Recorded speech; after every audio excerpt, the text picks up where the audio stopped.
Do you have to follow the law of Moses? Some believers were saying that you must do things like circumcision, dietary laws, the traditional practices. But Paul was strongly against this. He was pushing back against that. And the text itself says that there was serious debate and dispute. So this wasn't a minor disagreement, it was a major issue between the two parties. Then you get to one of the most striking moments, and that's where Paul says he publicly opposed Peter to his face. So think about that. Paul, being a former persecutor, confronting one of Jesus' closest companions.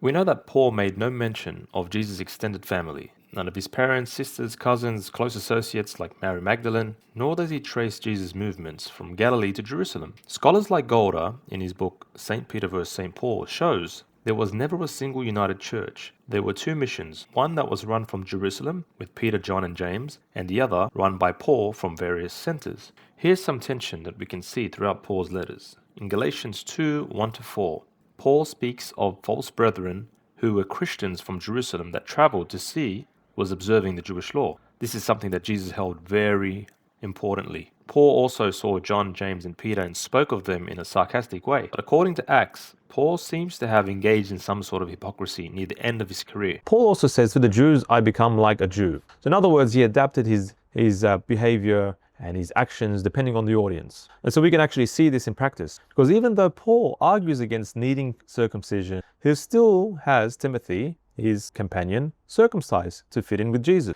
He also participates in temple practices and purification, all these rituals. He participates in them actively, even though he believes that Jesus came to fulfill all of these sacrifices. But when you compare Paul's teachings with Jesus, the tension becomes even more noticeable.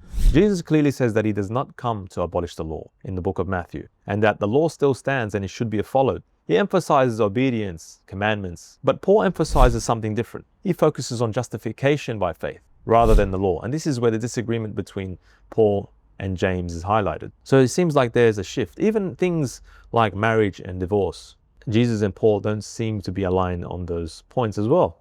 Jesus gives direct teachings. Paul later adds his own instructions and sometimes presents them separately, he says, is from the Lord. What you end up with is a former persecutor rising to leadership, disagreeing with early followers, publicly confronting the key disciples, sarcastically mocking them, and his teachings sometimes sound different in emphasis from what Jesus himself taught according to the Gospels. So early Christianity wasn't a fully formed, unified system from the start. It was developing. It took time through debate, through tension, and through different people trying to interpret what Jesus' message really meant. And right at the center of that process, you have Paul.